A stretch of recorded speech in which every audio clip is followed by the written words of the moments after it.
सबको जय मसीह की। आज सुबह इस रविवार की आराधना में हाउस ऑफ प्रेयर मिनिस्ट्रीज की तरफ से मैं आप सबका स्वागत करता हूं और मैं धन्यवाद करता हूं प्रभु का, जबकि उसका अनुग्रह, उसकी सहायता सदा हमारे जीवन में बनी रहती है। और जिस भलाई से प्रभु हमारी रक्षा कर रहे हैं इन दिनों में, जबकि संसार एक बुरे दौर से होकर के गुजर रहा है, और इस बात को हम अपने जीवन में अनुभव भी करते हैं, इसके लिए हम प्रभु को जोर से धन्यवाद देंगे। और हम चाहेंगे कि आप सब अपने हृदयों में धन्यवाद के साथ में इस समय को, जबकि हम प्रभु की आराधना करते हैं, आप उसको व्यतीत करें। और प्रभु के वचन को जबकि हम सुनने पाते हैं, प्रभु का अनुग्रह हमारे जीवन पे हुआ कि प्रभु के दास के द्वारा आज हम वचन को सुनेंगे। हम चाहते हैं कि आप एक्सपेक्टेंट हार्ट के साथ में, एक एक्सपेक्ट करने वाले हृदय के साथ में प्रभु के वचन को सुने। आइए हम प्रार्थना में चलेंगे।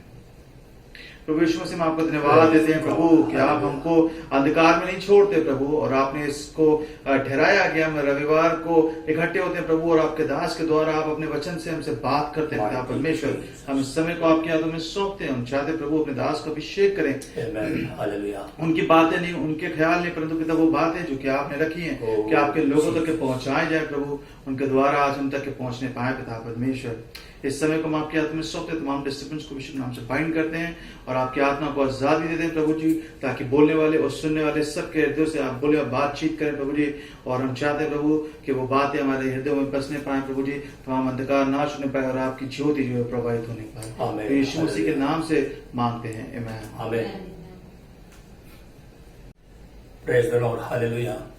उद्धारकर्ता यीशु मसीह के सामर्थ्य नाम में आप सबों को प्रेज द लॉर्ड। मेरा पूरा विश्वास है प्रभु ने हम में से हर एक को संभाला और यहाँ तक हमारी सहायता किया, अपने अनुग्रह में रखा, आशीषों को दिया और समय समय पर अपने वचन के द्वारा हमारी आत्मा को संतृप्त किया। और आज का दिन एक बार फिर हमारे जीवन के लिए प्रभु ने दिया कि मैं और आप प्रभु के चरणों में, उसके सम्मुख में, उसकी उपस्थिति में ठहर करके परमेश्वर के वचनों के द्वारा आशीषों को प्राप्त कर सकते हैं। इसलिए आइए हम सब मिलकर परमेश्वर का धन्यवाद करें। आज के मनन के लिए हम सब अपने बाइबल को खोल करके हम एक पद निकालेंगे, मरकुस समाचार उसका 4 अध्याय, उसका 35 पद से लेकर 39 पद तक। Gospel of Mark chapter 4 from verse 35 to 39 है। उसी दिन जब सांझ हुई तो उसने चेलों से कहा, आओ हम पार चलें। और वे भीड़ को छोड़कर जैसा वह था वैसा ही उसे नाव पर साथ ले चले, और उसके साथ और भी नावें थीं। तब बड़ी आंधी आई और लहरें नाव पर यहाँ तक लगी कि वह पानी से भरी जाती थी, पर वह आप पिछले भाग में गद्दी पर सो रहा था। तब उन्होंने उसे जगाकर उससे कहा, हे गुरु, क्या तुझे चिंता नहीं कि हम नष्ट हुए जाते हैं? तब उसने उठकर आंधी को डांटा और पानी से कहा, शांत रह, थम जा। और आंधी थम गई और बड़ा चैन हो गया। परमेश्वर इस वचन के पढ़ जाने के द्वारा हम में सारे के जीवन से बातचीत करने पाए और हमारे जीवन को आशीषित करने पाए। मैं चाहता हूं हम सब प्रार्थना के साथ, संपूर्ण और सच्चे मन के साथ प्रभु की उपस्थिति में बैठ करके ध्यान से परमेश्वर के वचन को सुने। और मेरा पूरा विश्वास है आज का वचन हमारे जीवन में, हमारे परिवार में और कलीसिया में परमेश्वर अपनी महान आशीषों को देगा। आमीन। हम सब थोड़ी देर इस पढ़े हुए वचनों पर हम मनन करेंगे। जब हम परमेश्वर के वचन में इस मरकुस समाचार उसके 4 अध्याय को पढ़ते हैं तो उसमें हम इस बात को पाते हैं कि प्रभु यीशु मसीह इसके पहले की चेलों से कहे कि आओ हम पार चले। प्रभु यीशु मसीह उस झील के किनारे पर थे और इस 4 अध्याय के आरंभ में हम इस बात को पाते हैं, एक बड़ी भीड़ यीशु के पास यीशु के वचन को सुनने के लिए उस झील के किनारे पर मौजूद थी। प्रभु यीशु मसीह की सेवकाई की यही एक बहुत बड़ी खूबसूरती है कि जहां कहीं प्रभु यीशु मसीह गए वहां पर एक बड़ी भीड़ यीशु के पीछे हो ली। हम चारों सुसमाचार में हम इस बात को पढ़ सकते हैं, जहां कहीं प्रभु यीशु मसीह गए, a great multitude followed Jesus. जहां कहीं यीशु मसीह गए हमेशा एक बड़ी भीड़ यीशु के पीछे हो ली। और जब प्रभु यीशु मसीह के पास ये भीड़ इकट्ठी होती थी और जब प्रभु यीशु मसीह उपदेश देते थे दृष्टांतों के द्वारा, और जब यीशु मसीह वचन को लोगों तक पहुंचाते थे, उस समय में लोग इतने मगन हो जाते थे, उनको खाने की पीने की कोई चिंता नहीं रहती थी। और सुसमाचार यहां तक बताती है 3-3 दिन हो जाता था, लेकिन वे लोग प्रभु के वचन को लगातार बैठ करके वो सुनते रहते थे। परमेश्वर का धन्यवाद हो, हमारे जीवन में परमेश्वर ने ये अवसर दिया है कि वो बार बार हमारे जीवन में भी ऐसे अवसर लेकर के आता है, जबकि हम परमेश्वर के वचनों को आजादी के साथ हम सुन सकते हैं और अपने जीवन में आशीषों को प्राप्त कर सकते हैं।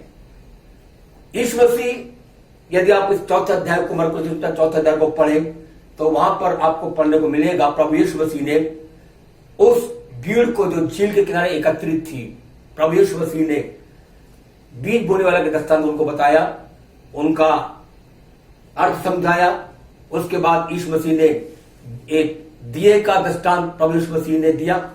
उसके बाद बीज उगने का दृष्टांत प्रभु यीशु मसीह ने दिया, और आगे चल करके यीशु मसीह ने राई के पौधे का, यीशु मसीह ने राई के दाने का यीशु मसीह ने दृष्टांत दिया।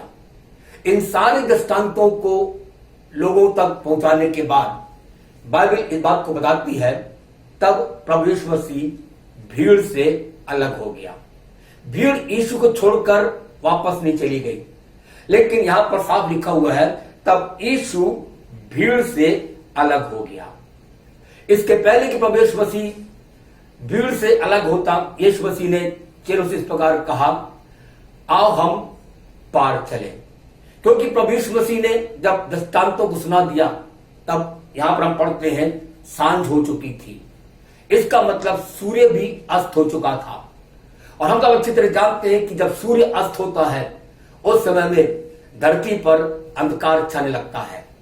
और प्रभु यीशु मसीह ऐसे समय में कभी नहीं चाहते कि उसके चेले सूरज डूबने के पश्चात या जब इस धरती पर अंधकार छाने लगे, उसके चेले उस स्थान पर रहे। इसलिए प्रभु यीशु मसीह ने इसके पहले कि अंधकार छा जाए, यीशु मसीह ने चेलों से इस प्रकार कहा, let us go to the other side, आओ हम पार चले। हमारे जीवन के लिए भी आज परमेश्वर का वचन हमें यही बताता है। यदि आप यूहन्ना रचित सुसमाचार उसका 12 अध्याय उसके 35 पद को पढ़े, वहां पर ऐसा लिखा हुआ, प्रभु यीशु मसीह ने कहा कि जब तक ज्योति तुम्हारे साथ है, ज्योति में चले चलो, ऐसा ना हो कि अंधकार तुमको आकर के घेर ले।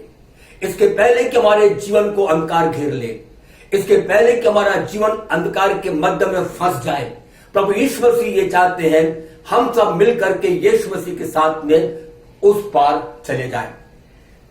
प्रभु यीशु मसीह ने भीड़ से अपने आप को अलग किया। लिविंग बाइबल के अनुवाद में ऐसा लिखा हुआ है, Jesus departed from the crowd. यीशु मसीह भीड़ से अलग हो गया। Jesus departed himself from the crowd. भीड़ से प्रभु यीशु मसीह ने अपने आप को अलग कर दिया। मेरे और आपके जीवन के अंदर इस विश्वासी जीवन के लिए बहुत ही अनिवार्य है कि हम भी अपने जीवन के अंदर लोगों से, अपने कामों से, अपनी व्यस्तता से, अपने दोस्तों से और अन्य बातों से हम अलग होकर के प्रभु के साथ एक क्वालिटी टाइम को व्यतीत करें। यह बहुत अनिवार्य है हर एक विश्वासी जीवन के। जिस प्रकार यीशु मसीह भीड़ से अलग हो गया, प्रभु यीशु मसीह उनकी भीड़ के बीच में सेवा किया, संदेश को सुनाया, दृष्टांतों को लोगों तक पहुंचाया, उसके अर्थ को भी बताया, लेकिन उसके बाद यीशु मसीह भीड़ से अलग हो गया। चेलों के साथ कुछ समय व्यतीत करने के लिए, चेलों के साथ संगति करने के लिए, उनको कुछ निर्देश देने के लिए, उनके मध्य में आश्चर्य काम करने के लिए प्रभु यीशु मसीह भीड़ से अलग हो गया। कई बार अपने जीवन के अंदर हम चाहते हैं कि प्रभु हमसे बातचीत करें, हम चाहते हैं कि परमेश्वर हमको आशीषित करे, हम चाहते हैं कि प्रभु हमारे जीवन में, हमारे परिवार में और कलीसिया में आश्चर्य काम को करें, लेकिन अपने जीवन के अंदर में हम भीड़ से अलग होना नहीं चाहते।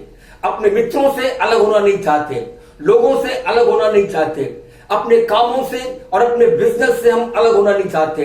हम चाहते हैं कि भीड़ के साथ रहते हुए, अपने काम में लगते हुए परमेश्वर हमारे जीवन में आशीषों को देता रहे, परमेश्वर हमको आशीषित करता रहे और हमारे जीवन में आश्चर्य कामों को करता रहे। लेकिन ऐसा कभी नहीं होगा।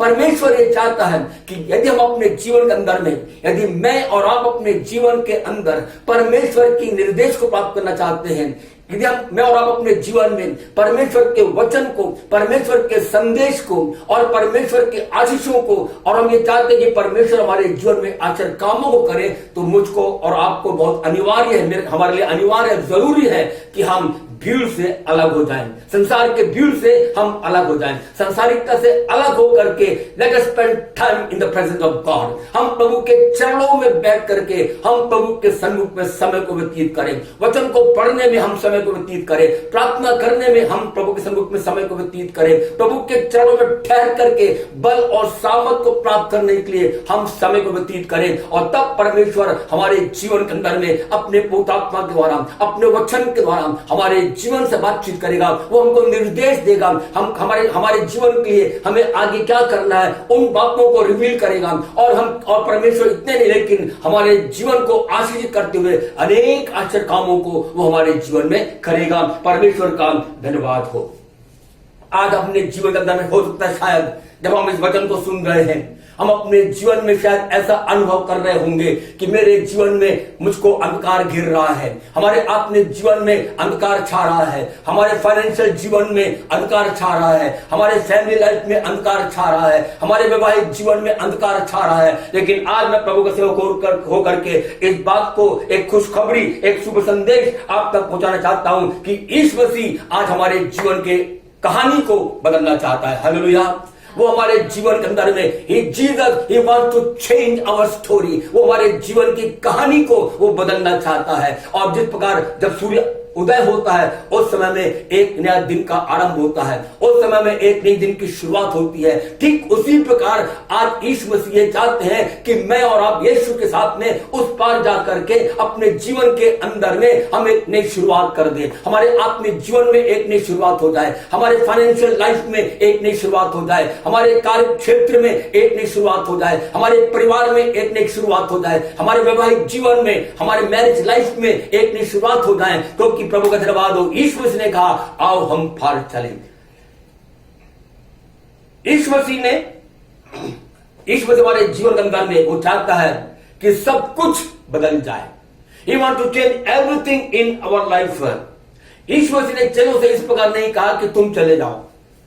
यीशु मसीह ने संदेश सुनाया, भीड़ को दृष्टांत बताया और उसके बाद यीशु मसीह ने चेलों की तरफ फिर करके इस प्रकार कहा आओ हम पार चले। इस बात को मैं फिर दोहराना चाहता हूं। यीशु मसीह ने इस प्रकार का, यीशु मसीह के शब्दों पर ध्यान दीजिए। यीशु मसीह ने कहा आओ हम पार चले। यीशु मसीह ये नहीं कहा कि मैं पार जाऊंगा, यीशु मसीह ये नहीं कहा कि तुम लोग पार चले जाओ, क्योंकि यीशु मसीह को अच्छी तरह मालूम है कि चेले बिना मेरे कभी भी वो झील को पार नहीं कर सकते हैं। और इसलिए प्रभु यीशु मसीह ने इस प्रकार कहा कि आओ हम पार चले। हमारे जीवन के अंदर परमेश्वर ये चाहता है कि मैं और आप अपने जीवन में हर समय प्रभु की उस महान और प्रतापी उपस्थिति को अपने जीवन के अंदर में हम बनाए रखें। हम प्रभु यीशु मसीह को छोड़ करके, प्रभु यीशु मसीह को अपने जीवन से अलग करके या प्रभु यीशु मसीह को अपने जीवन के पीछे करके हम कभी भी जीवन के अंदर में हम आगे नहीं बढ़ सकते और कभी भी हम उस पार जहां पर प्रभु चाहता है मुझको और आपको ले जाने के लिए, हम उस पार कभी भी अपने बल पर, अपने बुद्धि से, अपनी शक्ति से हम कभी नहीं जा सकते।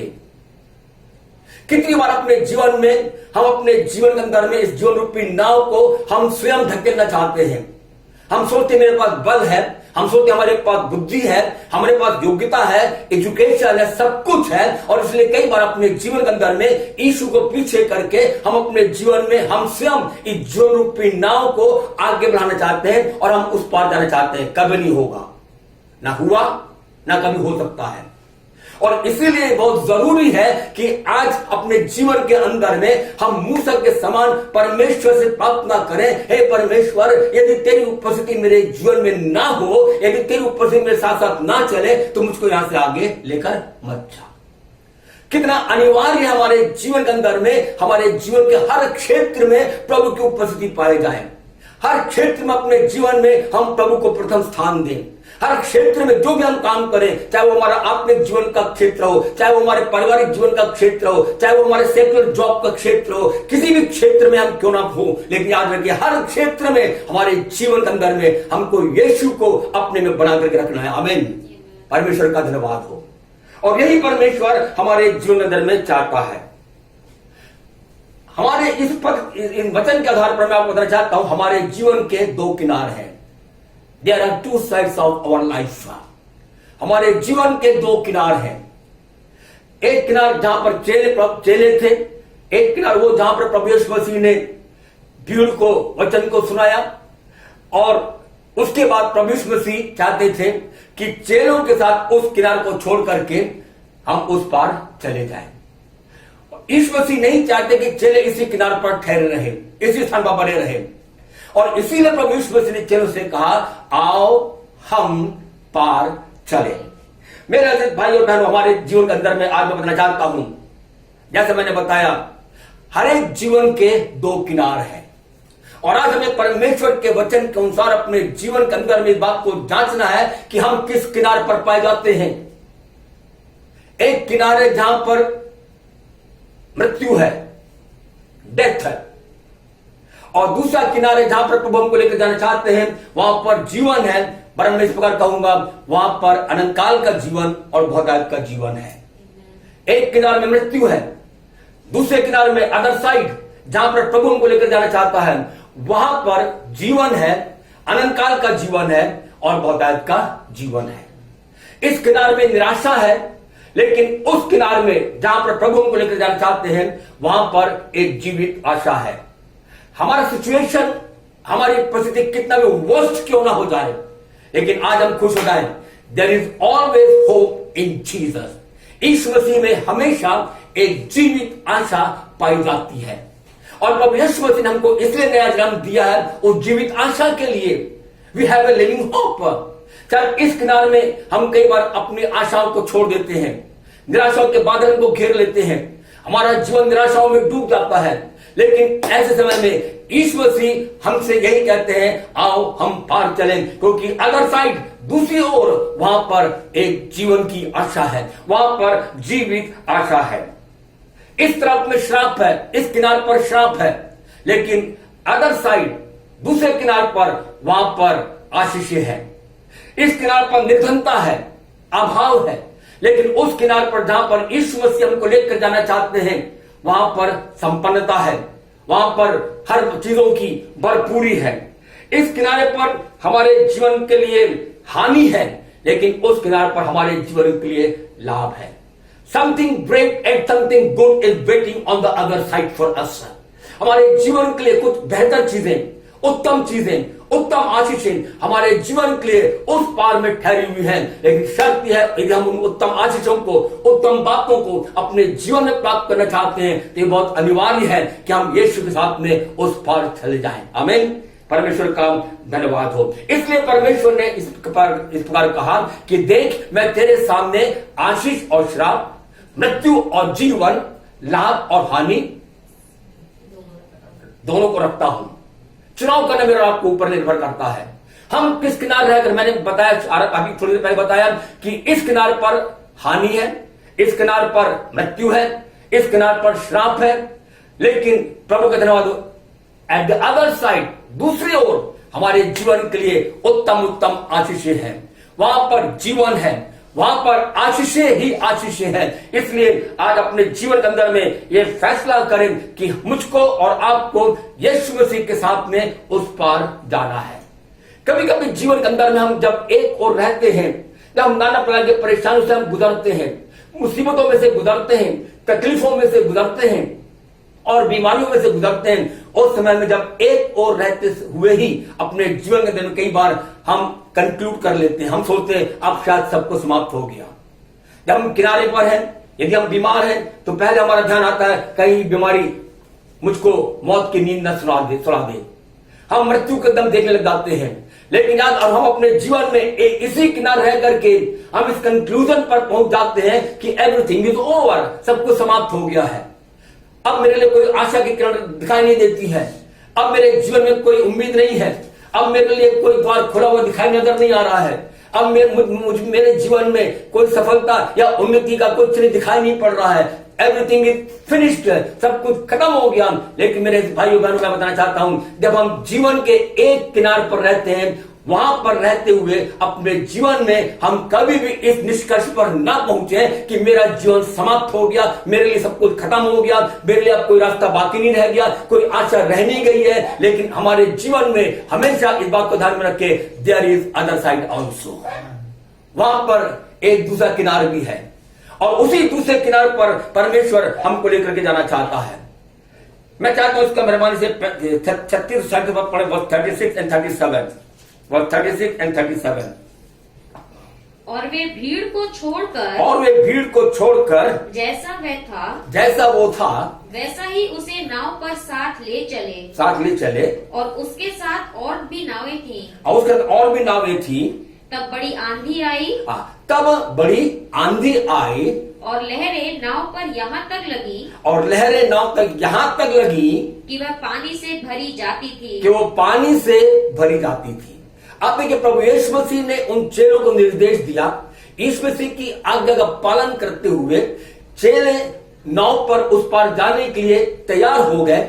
लेकिन उसके बावजूद, अब दूसरी बात, उन्होंने आज्ञाकारिता, उनके जीवन में आज्ञाकारिता थी, प्रभु की आज्ञा का उन्होंने पालन किया। जो निर्देश यीशु मसीह ने चेलों को दिया, उस निर्देश का वे लोग बखूबी पालन कर रहे थे, और यीशु मसीह उनके साथ साथ उस नाव में था। लेकिन एक आश्चर्यचकित करने वाली बात हम ये पाते हैं, उसके बावजूद there came a big storm, a terrible storm, एक भयानक खतरनाक तूफान वहां पर आया।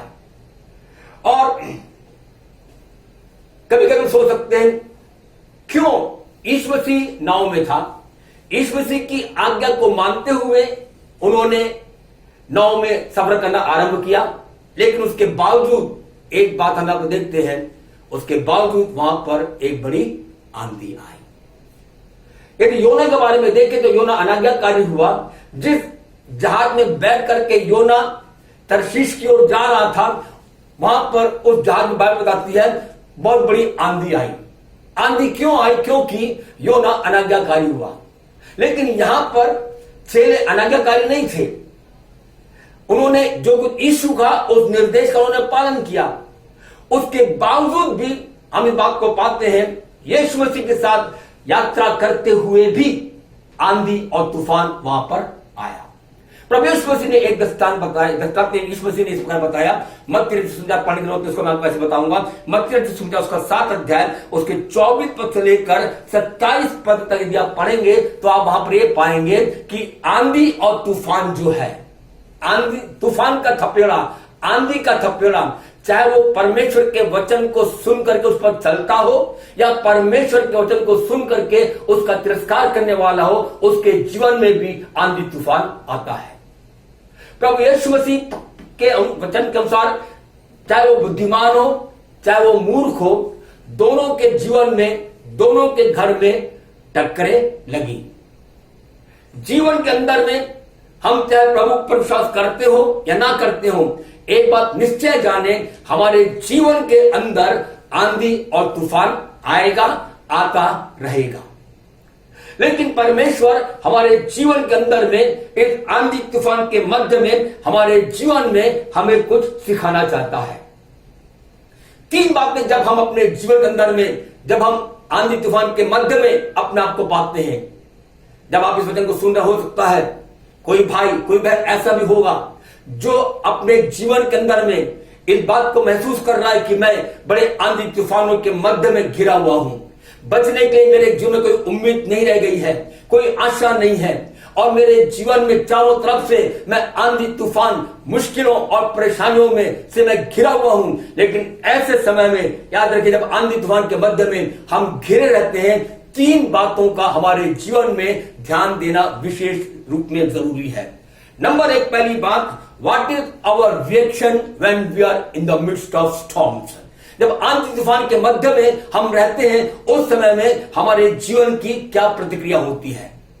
कितनी बार जब हमारे जीवन में आंधी तूफान आता है, तकलीफें, मुसीबतें, समस्याएं आती हैं, उस समय में कई बार हम कुलकुलाते हैं।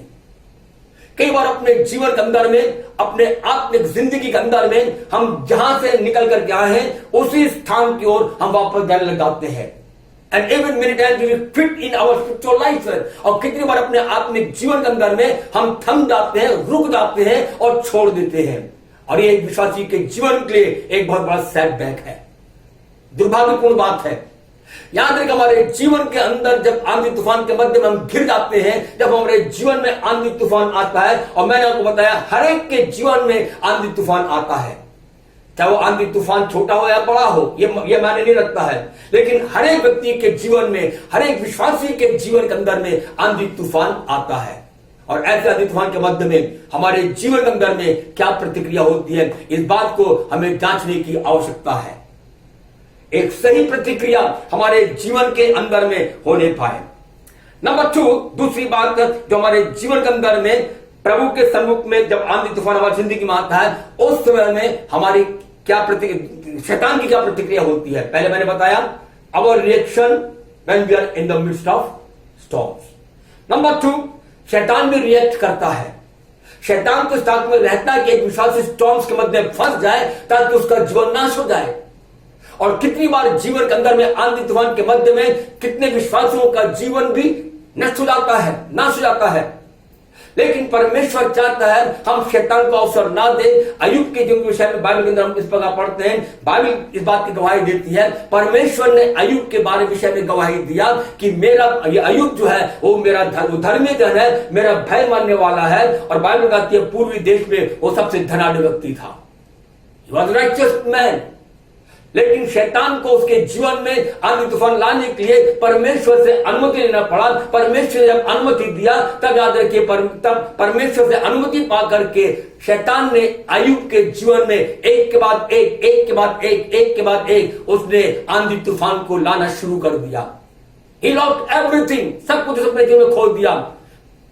संतान को खो दिया, बेटे बेटी को उसने खो दिया, धन संपत्ति खो दिया, जानवरों को खो दिया, दासी सबसे समाप्त हो गए, सब कुछ खो दिया। He lost everything। लेकिन प्रभु का धन्यवाद हो, उसको मालूम है मेरा छुड़ाने वाला जीवित है, मेरा छुड़ाने वाला जीवित है। सब कुछ खो देने के बाद भी, उस आंधी तूफान के मध्य में सब कुछ नष्ट जाने के बावजूद प्रभु का धन्यवाद हो। बाइबल बात बताती है अय्यूब ने जरा भी परमेश्वर में कुलकुलाया नहीं, अपनी धार्मिकता के राह से वो वापस लौट कर नहीं चला गया, अपने परमेश्वर चलना उसे बंद नहीं कर दिया, परमेश्वर से कोई बात नहीं किया। लेकिन परमेश्वर का धन्यवाद एक ही बात वो करता था, वो कहता है यहोवा ने दिया, यहोवा ने लिया, यहोवा का नाम धन्य है। He worshiped the Lord। उसने परमेश्वर की ऐसे सिचुएशन में, आंधी तूफान के मध्य में, when he lost everything, he worshiped the living God। उसने जीवित परमेश्वर की उसने आराधना किया। तीसरी बात हमारे जीवन में हमको ध्यान देने की जरूरत है, वो ये है हर एक आंधी तूफान और समस्याओं के मध्य में there is purpose of God. हर एक आंधी तूफान के मध्य में, हर एक समस्याओं और परेशानियों के मध्य में वहां पर परमेश्वर की एक योजना है, परमेश्वर का विशेष उद्देश्य है। और परमेश्वर चाहता है कि आंधी तूफान के मध्य में हम परमेश्वर के उद्देश्य को भलीभांति समझने वाले बन जाएं, हमारी आत्मिक आंखें खुल जाएं, हम दाऊद के समान हम परमेश्वर प्रार्थना करें, लॉर्ड ओपन माय आईज, प्रभु आप मेरी आंखों को खोलिए ताकि मैं आपके व्यवस्था की अद्भुत बातों को मैं देख सकूं। हमारे जीवन के अंदर में आज हम सब मिलकर ये प्रार्थना करें, प्रभु मेरे जीवन में मेरी आंखों को आप खोलिए ताकि इस आंधी तूफान के मध्य में मैं आपके उद्देश्य को, आपके उस विचार को मैं अपने जीवन के अंदर में और आपको उस पर्पस को अपने जीवन में मैं देखने पाऊं। ये प्रार्थना हमारे जीवन के अंदर में होने पाए। अभी बीते सप्ताह एक जवान भाई ने मुझे फोन किया, अब वो प्रार्थना कराना चाहते थे। मैंने उनसे पूछा आप किस लिए प्रार्थना कराना चाहते हैं, तो वो कहने लगे कि मेरे पास समस्याएं हैं, तो मैं चाहता हूं आप मेरी उन समस्याओं के लिए प्रार्थना करें। तो मैंने उनसे पूछा क्या समस्या है, तब वो बोलने लगे अरे एक दो समस्या हो तो मैं बताऊं, मेरे पास 50 समस्याएं हैं, मैं कौन कौन से समस्याओं को आपको मैं गिनाऊं, आप सिर्फ प्रार्थना कर दीजिए। प्रार्थना करने के पूर्व मैंने उनसे कहा आप अपनी समस्याओं गिनना बंद कर दीजिए और परमेश्वर की भलाइयों को, परमेश्वर की आशीषों को आप गिनना शुरू कर दो। सिचुएशन बदलेगा, सिचुएशन बदलेगा, समस्या अपना दूर होंगी। क्योंकि अभी तक आप अपने जीवन में एक के बाद एक समस्या जो आप सामना कर रहे हैं, उन समस्याओं को आप गिनते जा रहे हैं। आप बोल रहे कि मेरे पास 50 समस्याएं हैं, मैं कौन कौन से समस्या को गिनाऊं। मैंने कहा समस्याओं गिनना बंद कर दीजिए। मेरे अजीज भाई और बहन, हमारे जीवन में कई बार अपने जीवन में हम सिर्फ समस्याओं पर मेडिटेट करते रहते हैं, कई बार अपने बीमारियों पर मेडिटेट करते रहते हैं, कई बार अपने तकलीफों को, आंधी तूफान पर मेडिटेट करते रहते हैं। लेकिन आज मैं प्रभु का सेवक हो करके इस वचन के आधार पर इस बात को बताना चाहता हूं, stop counting your storms, stop counting your problems. अपने समस्याओं को गिनना बंद कर दीजिए, अपने आंधी तूफान गिनना बंद कर दीजिए और आज से जो आशीष परमेश्वर हमारी जिंदगी में उसने दिया है, जो भलाई उसने हमारी जिंदगी में किया है, जो उपकार उसने हमारी जिंदगी में किया है, उसको गिनना शुरू करें। और याद रखिए जब आप परमेश्वर की भलाइयों को, परमेश्वर की आशीषों को यदि आप गिनना शुरू करेंगे तो आप स्वयं आश्चर्यचकित हो जाएंगे। Oh how great is our God, हमारा परमेश्वर कितना महान परमेश्वर है, कितना भला परमेश्वर है। और आप उस समय में आप समस्याओं को ध्यान देना बंद कर देंगे, आप समस्याओं को गिनना बंद कर देंगे और अपने जीवन में और भी अधिक परमेश्वर की आशीषों के लिए आप द्वार को खोलेंगे। इसलिए आज एक बार फिर मैं इस बात को बताना चाहता हूं, अपने जीवन के अंदर में हम परेशानियों को, समस्याओं को और तकलीफों को उसको गिनना बंद करके आज से हम परमेश्वर की आशीषों को हम गिनना शुरू कर दें। आमीन। प्रभु का धन्यवाद हो।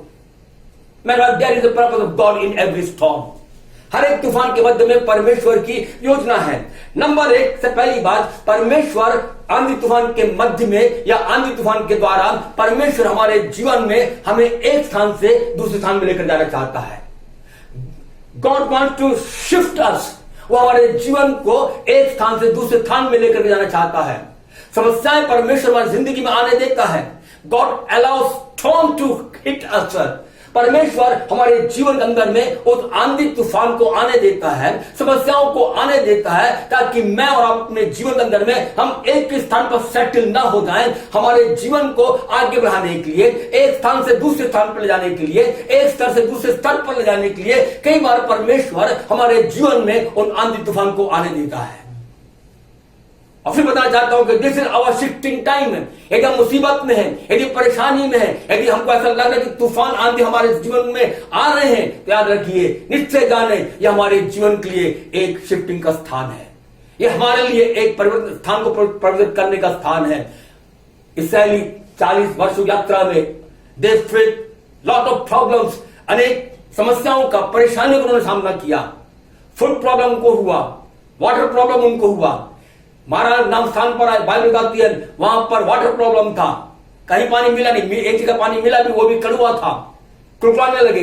लेकिन परमेश्वर पर्पसली उन इसराइलियों को उस मारा नाम स्थान पर लेकर गया, ताकि उस मारा के अनुभव को प्राप्त करने के बाद परमेश्वर उनको नेक्स्ट प्लेस वो था एलीम, जहां पर 70 खजूर के पेड़ और 12 मीठे पानी के सोते थे। आज हमारे जीवन में शायद हम मारा में होंगे, कड़वा अनुभव हमारी जिंदगी में होगा, परेशानी हमारी जिंदगी को हम झेल रहे हैं, कई प्रकार मुसीबत हमारे जिंदगी में है। लेकिन याद रखिए मेरे प्यारे भाइयों बहनों, हम हमेशा मारा में नहीं रहेंगे। परमेश्वर ने एलीम हमारे रखा है। परमेश्वर हमारी जिंदगी को एलीम में लेकर के जाएगा। आइए आज अपने जीवन के अंदर में हम प्रभु को धन्यवाद करें और कहें, प्रभु मैं आपको धन्यवाद देता हूं क्योंकि ये मेरा शिफ्टिंग टाइम है, ये मेरा शिफ्टिंग टाइम है। मैं इसी स्थान पर नहीं रहूंगा, मैं इसी एक ही स्थान पर रहना नहीं चाहता। लेकिन प्रभु आज मैं अपने जीवन के अंदर में मैं आगे बढ़ना चाहता हूं। प्रभु इस प्रॉब्लम के लिए, इन तकलीफों के लिए, मुसीबत के लिए, आंधी तूफान के लिए प्रभु आपको धन्यवाद, क्योंकि इसके पीछे आपका उद्देश्य मेरे जीवन के लिए है कि मैं एक स्थान से दूसरे स्थान पर चले जाऊं, एक स्तर से दूसरे स्तर पर चले जाऊं, और भी ऊंचाइयों पर उठ जाऊं, और भी मैं आगे बढ़ जाऊं। और इसलिए प्रभु इन सारी परेशानियों मेरी जिंदगी में आती है, उसके लिए प्रभु मैं आपको धन्यवाद देता हूं। नंबर 2, ये आंधी तूफान हमारी जिंदगी में परेशानी इसलिए आने देता है तो उसका पर्पस ये है ताकि मेरा और आपका जीवन टू करेक्ट आवर लाइफ, हमारे जीवन को सुधारने के लिए। एक वचन पढ़े वाणी से भजन संहिता साम 119 है। भजन संहिता 119 उसका 71 वर्स 71। मुझे जो दुख हुआ वह मेरे लिए भला ही हो। हुआ है। आप देखिए कौन सा दुख, कौन लोग कह सकते हैं कि जो दुख मुझको हुआ वो भला हुआ। जरा सा दुख हो, तकलीफ होता है, हम कुकड़ने लग जाते हैं। जरा सा दूसरों की मुसीबत आई, हम भयभीत हो जाते हैं, हम विश्वास डगमगा जाते हैं, हम पीछे हट जाते हैं। परमेश्वर को भी हम बुरा बोलने में चूकते नहीं है। लेकिन यहाँ पर भजनकार कहता है उसने अपने जीवन में अनेक कष्टों को उसने झेला, भाइयों के द्वारा, राष्ट्र के द्वारा, लोगों के द्वारा, विभिन्न प्रकार के लोगों के द्वारा उसने बहुत सारे दुखों को उसने सामना किया, कष्टों को उठाया। यहां तक उसके सगे लोग उसको पथरवाह करने के लिए भी तैयार हो गए थे। ऐसे भारी विपत्ति दुख के समय में सब कुछ वो ऐसे दुख के दौर में से गुजरा। बड़े बड़े आंधी तूफान उसके जिंदगी में आई, तूफान उसके सामने में आए, उसके जीवन में टकराया। लेकिन परमेश्वर का धन्यवाद हो, इन सारे आंधी तूफान के मध्य में से गुजरने के बाद दाऊद इस प्रकार कहता है जो दुख मेरे लिए हुआ वह मेरे लिए भला ही हुआ है। वो मेरे लिए भला भला ही हुआ है। है। आगे, जिससे मैं तेरी विधियों को सीख सकूं। देखिए परमेश्वर ये आंधी तूफान जिंदगी में आने देता है ताकि मैं और आप आंधी तूफान के मध्य में परमेश्वर पर भरोसा करते हुए अपने जीवन के अंदर में हम परमेश्वर के वचनों को, परमेश्वर की इच्छा को जो परमेश्वर के वचन में पाई जाती है, हम परमेश्वर के वचन को सीख सके। हम कितनी गलतियां अपने जीवन में करते हैं, कई बार हमारे जीवन गलत स्थान में पाया जाता है। लेकिन इसलिए परमेश्वर हमारी जिंदगी में आंधी तूफान को आने देता है। Storms are always unexpected and unpredictable. आंधी तूफान जो तो हमेशा उसके बारे में कुछ कहा नहीं जाता कब आंधी तूफान आ जाएगा, उसके बारे में कोई कह नहीं सकता कि कब आंधी तूफान आएगा। सडनली चेले यीशु के साथ झील को पार कर रहे थे, बीच झील में पहुंचने के बाद अचानक वहां पर तूफान आया। चेलों ने कभी एक्सपेक्ट नहीं किया। मैं और आप अपने जीवन में कभी एक्सपेक्ट नहीं करते कि हमारी जिंदगी में कब कौन सा स्टॉर्म आ जाएगा, कौन सा आंधी तूफान हमारी जिंदगी में आ जाएगी। लेकिन एक बात आज हम इससे जाने, हमारे जीवन के अंदर परमेश्वर चाहता है कि हम अपने जीवन में ऐसे आंधी तूफान के मध्य में हम अपने आप को जांचे परखें। Am I in right place? क्या मैं एक सही स्थान पर हूं, या मेरे जीवन के अंदर में मैं किस दिशा में जा रहा हूं। परमेश्वर हमको एक सही दिशा में रखने के लिए, एक सही स्थान पर रखने के लिए परमेश्वर कई बार हमारी जिंदगी में आंधी तूफान को आने देता है। हालेलुया। और हम ये कई बात को कहने पाए कि जो दुख मेरे लिए हुआ वो मेरे लिए भला है, ताकि मैं परमेश्वर की विधियों को, उसके वचन को मैं सीख सकूं। पिछले दिनों में पास्टर जॉय ने सेवकाई के दौरान उन्होंने इस प्रकार बताया कि परमेश्वर का वचन वो जलता हुआ दीपक है। वो दीपक हमारे जीवन में, परमेश्वर का वचन हमारे जीवन को प्रकाशित करता है। The word of God enlightens our heart. It enlightens our spirit. ये हमारे आत्मा को, हमारे जीवन को प्रकाशित करता है। और ये वचन वो आईना है जिसके सामने खड़े होकर के अपने जीवन की हम सारी गलतियों को देख सकते हैं। और प्रभु का धन्यवाद हो, कई बार परमेश्वर हमारे जीवन के अंदर में स्टॉर्म्स को आने देता है ताकि मैं और आप अपने जीवन के अंदर में उन तमाम गलतियों को सुधार सकें और उस स्थान पर यीशु के साथ हम जाएं जहां पर परमेश्वर हमारी जिंदगी को लेकर के जाना चाहता है। और मैं जल्दी से 2-3 बात बताकर समाप्त चाहता हूं। टू ब्लेस आवर लाइफ, हमारे जीवन को आशीषित करने के लिए परमेश्वर आंधी तूफान को आने देता है। हम सब इस बात को अच्छी तरह जानते हैं कि हाउ गॉड ब्लेस्ड जोसेफ, परमेश्वर ने यूसुफ को कैसे आशीष दिया, इस बात को हम अच्छी तरह जानते हैं। वो कितनी प्रकार से वो सुनाया गया, प्रताड़ित किया गया, त्यागा गया, तिरस्कृत किया गया, तुच्छ जाना गया, गड्ढे में डाला गया, झूठे इल्जाम उस पर लगाए गए, बंदीगृह में भेजा गया। लेकिन इन सारी बातों के बावजूद, इन सारे कष्टों में से गुजरने के बावजूद, आंधी तूफान में से गुजरने के बावजूद परमेश्वर का धन्यवाद हो, परमेश्वर ने यूसुफ को आशीष का स्रोत बनाया। परमेश्वर हमारी जिंदगी को भी इसी प्रकार आशीष को दे करके मुझको और आपको आशीष का स्रोत बनाना चाहता है। और इसलिए परमेश्वर कई बार हमारे जीवन में उन आंधी तूफान को आने देता है। फिर परमेश्वर हमारी जिंदगी में आंधी तूफान इसलिए आने देता है ताकि मेरा और आपका आत्मिक जीवन और भी सामर्थ्य बन जाए। मुझे वो बात बहुत अच्छी लगती है, निर्गमन की पुस्तक का 1 अध्याय उसके 12 पद में लिखा हुआ है, जब इस्राएली लोग मिस्र देश में गुलामी में थे उस समय में मिस्री लोग इस्राएलियों को लिखा हुआ है बहुत दुख देते थे, बहुत दुख देते थे। और बाइबल बताती है तो पहला 12 पद में से लिखा हुआ है जो जो मिस्री इस्राएलियों को दुख देते थे त्यों त्यों इस्राएली लोग बढ़ते और फैलते गए। ट्रायल्स एंड टेम्पटेशन, स्टॉर्म्स हमारे जीवन में हमारी हानि के लिए नहीं लेकिन हमारे लाभ के लिए है। आंधी तूफान हमारे जीवन में हमारे विनाश के लिए नहीं लेकिन हमारे जीवन को फलवंत करने के लिए, आगे बढ़ने के लिए और ऊंचाई को उठने के लिए परमेश्वर उन आंधी तूफान को आने देता है। याद रखिए, एक इस बात का हम विशेष ध्यान दें, हमारे जीवन में आने वाला हर एक आंधी तूफान हमको बढ़ाएगा। हमारे जीवन में आने वाला हर एक तूफान हमारे जिंदगी में हमको फलाएगा फुलाएगा। प्रभु का धन्यवाद हो। And God wants us to make us fruitful. और उसका एक तरीका ये है, परमेश्वर हमारे जीवन में आंधी तूफान को आने देता है। काश आज हमारा जीवन यीशु मसीह में फलवंत हो जाए। इतने में लेकिन एक और बात यहाँ पर बताना चाहता हूँ। रोमियो पत्री 5वां अध्याय उसके 3-4 पद को पढ़े तो वहां पर लिखा हुआ है टू परफेक्ट अस, हमारे जीवन में हमको सिद्ध बनाने के लिए। आंधी तूफान हमारे जीवन में हमको सिद्ध बनाते हैं। हमें तो कोई भी सिद्ध नहीं है, नो वन इज परफेक्ट, लेकिन हम उस परफेक्शन की ओर, उस सिद्धता की ओर हम आगे बढ़ते जा रहे हैं। पौलुस कहता है यह बात नहीं कि मैं पा चुका या मैं सिद्ध हो गया हूं, लेकिन एक काम करता हूं, मैं उस सिद्धता की ओर, उस निशाने की ओर मैं आगे बढ़ते चला जाता हूं।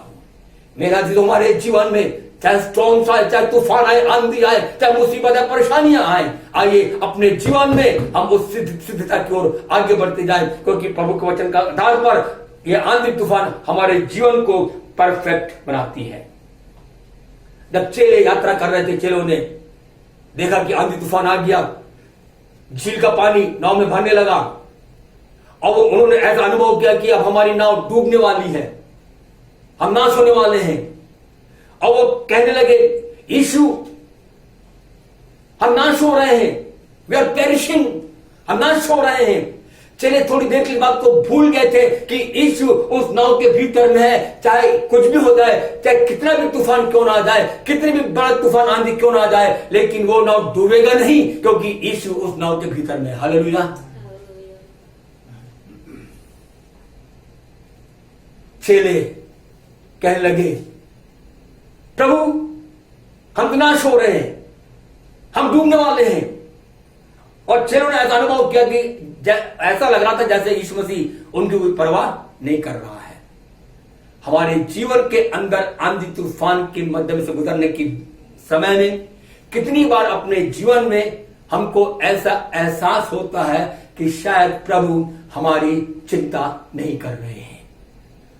हम प्रार्थना कर रहे हैं, हम उपवास करते हैं, हम वचन पढ़ते हैं, हम वर्शिप करते हैं, जो कुछ हमें करना चाहिए आपने कि हम सब कुछ कर रहे हैं, लेकिन उसके बावजूद भी nothing is working for us, हमारे लिए कुछ नहीं हो रहा है। तो हम सोचते शायद यीशु हमारी ओर ध्यान नहीं दे रहा है, यीशु मसीह शांत है, कुछ नहीं कर रहा है। लेकिन आज मैं प्रभु का सेवक होकर के इस बात को बताना चाहता हूं, यीशु मसीह का शांत रहना, this silence, if Jesus is silent, his silence doesn't mean that he is absent. यीशु मसीह यदि शांत है, इसका यह मतलब नहीं कि यीशु मसीह अनुपस्थित है। यदि यीशु मसीह विलंब कर रहा है, इसका मतलब यह नहीं कि यीशु मसीह ने नकार दिया।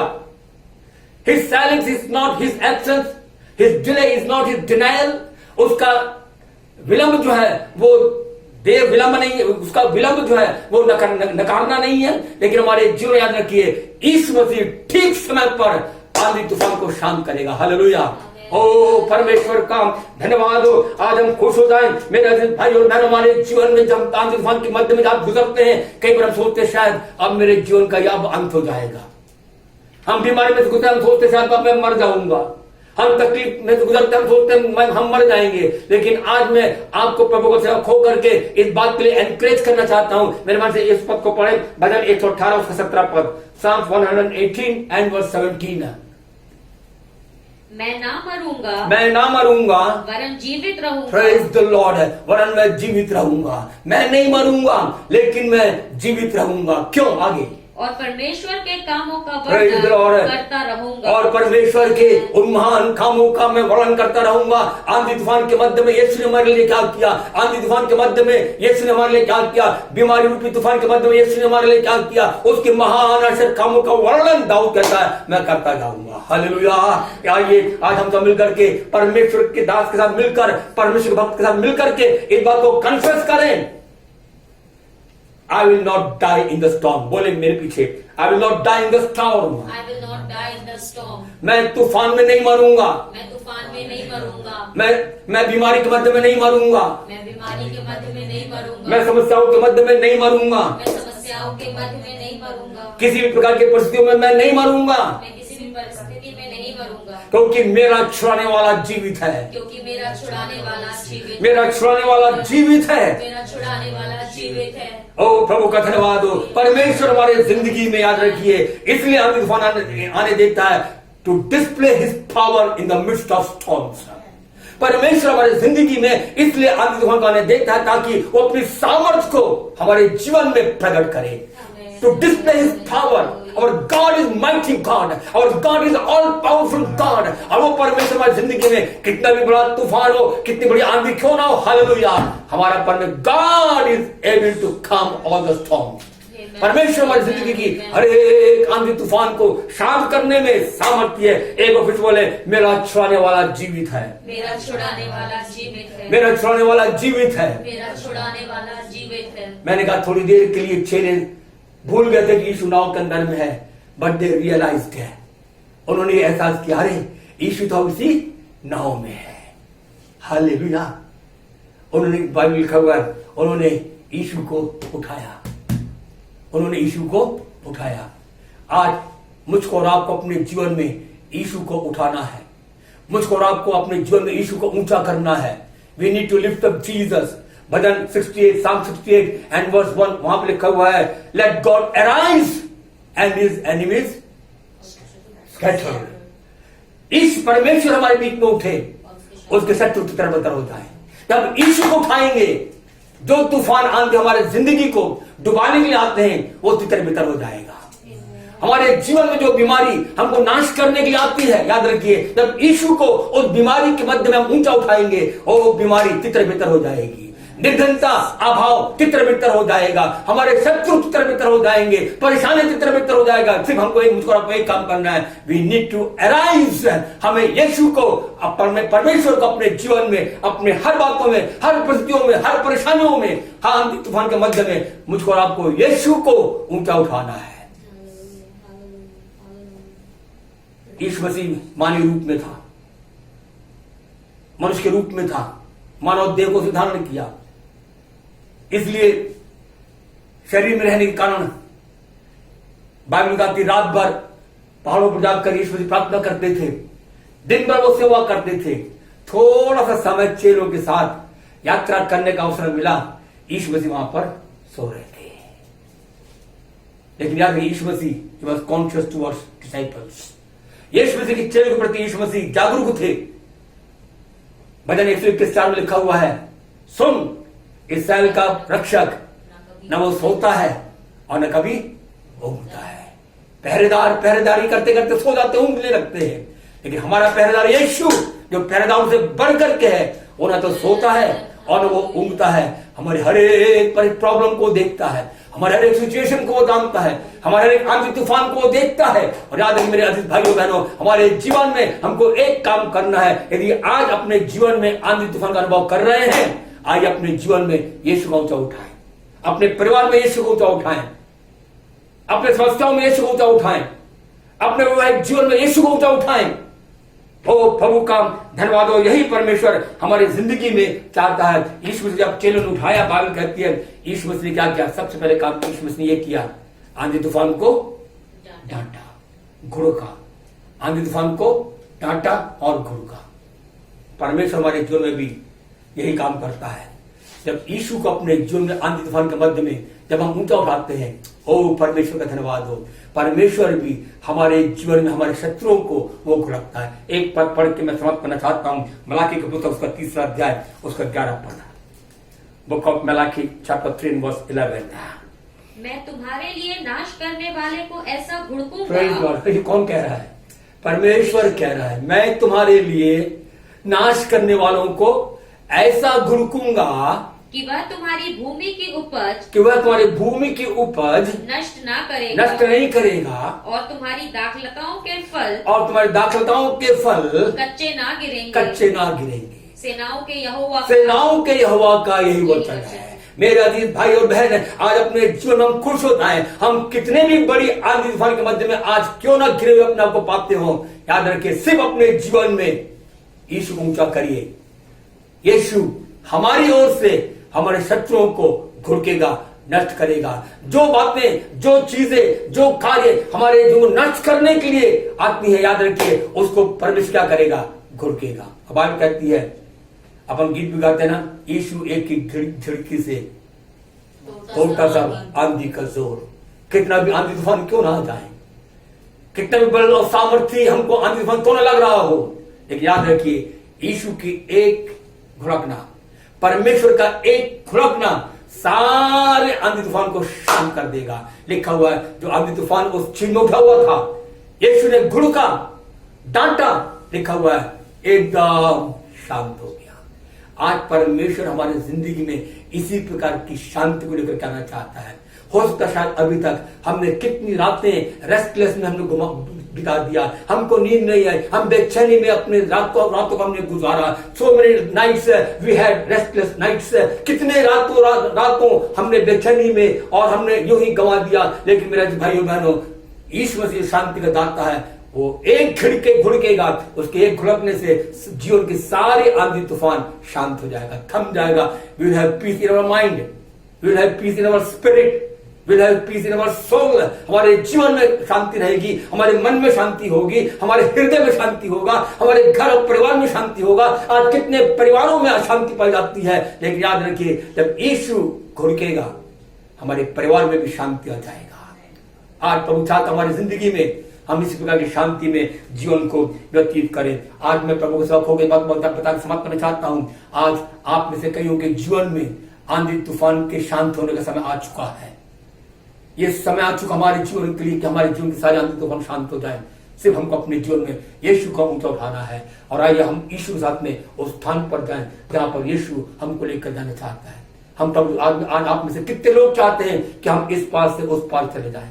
मैंने बताया बड़ी बड़ी आशीषें, बड़े बड़े आश्चर्य काम, बड़े बड़े चमत्कार, बड़ी बड़ी महान बातें उस पार ठहरी हुई हैं। इस पार हमको कुछ नहीं मिलेगा। हम प्रभु मैंने इस पार में रह करके मैंने अपने जीवन को गंवा दिया, जहां पर मृत्यु है, जहां पर हानि है, जहां पर पराजय है, जहां पर असफलता है, जहां पर निर्धनता है। लेकिन आज मैं आपके कहने के अनुसार आपके साथ प्रभु मैं उस पार जाना चाहता हूँ।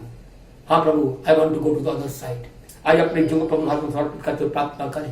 प्रभु मैं आज जीवन में एक फैसला लेना चाहता हूँ, फैसला लेना चाहती हूँ कि मैं अपने जीवन में आपके साथ उस पार जाऊंगा, उस पार जाऊंगी। परमेश्वर हम सारे कोई बच्चों तरफ आशीष दे पाए। यदि आप आनंद मनाना चाहते हैं उस पार के आशीष को आनंद मनाना चाहते हैं, एक निर्णय लीजिए। हाँ, आज से मैं प्रभु के साथ उस पार जाने के लिए तैयार हूं। I am ready Lord, I am ready to go to the other side. आप मेरे सहायता करिए। यहां तक आपने संभाला, आगे भी आप संभालिए।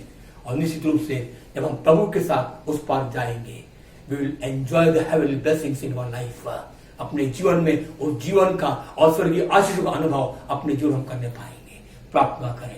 प्रेम दयालु अनुग्रह पिता परमेश्वर, आपको धन्यवाद देते हैं आज के सुंदर समय के लिए। आपने प्रभु अपने वचन के द्वारा हमारे जीवन से बातचीत किया, आपको धन्यवाद। हम आपको धन्यवाद देते प्रभु जी, क्योंकि हमारे जीवन में आने वाली हर एक समस्याओं के पीछे, आने वाले हर एक आंधी तूफान के पीछे प्रभु जी आपका एक पर्पस है, आपका उद्देश्य है। हम चाहते प्रभु जी इस आंधी तूफान के मध्य में हम अपने जीवन में आप पर पूरी तौर से समर्पित होकर के, आप पर आश्रित होकर के प्रभु जी आपके साथ हम उस पार जाने के लिए हमेशा तत्पर पाए जाएं। प्रभु आप हमारी सहायता करिए। आज कितने भाई बहन किसी प्रकार के आंधी तूफान के मध्य में से क्यों ना गुजर रहे हो, प्रभु जिस प्रकार आपने वो आंधी तूफान को डांट करके आंधी तूफान को, लहरों को शांत किया, प्रभु आज जीवन में उठने वाले हर एक आंधी तूफानों को यीशु के नाम में शांत करिए प्रभु जी। आपकी महिमा हमारे जीवन में होने पाए और प्रभु हमेशा हम उस स्थान पर पाए जाएं जहां पर आप चाहते कि हम रहे। प्रभु हमें हर एक की सहायता करिए। आपका पवित्र आत्मा लगातार हमारे जीवन में बातचीत करता रहे। महिमा आपको मिले। एक एक परिवार को आप आशीषित करें। मांगते यीशु के नाम से, आमीन। अब हमारा उद्धारकर्ता यीशु मसीह का अनुग्रह, परमेश्वर पिता का प्रेम, पिता की संगति और सहभागिता हम सब के साथ अब से लेकर यीशु मसीह की आगमन तक होती रहे, और सब प्रभु के लोग कहे आमीन, आमीन। सबको प्रेज द लॉर्ड।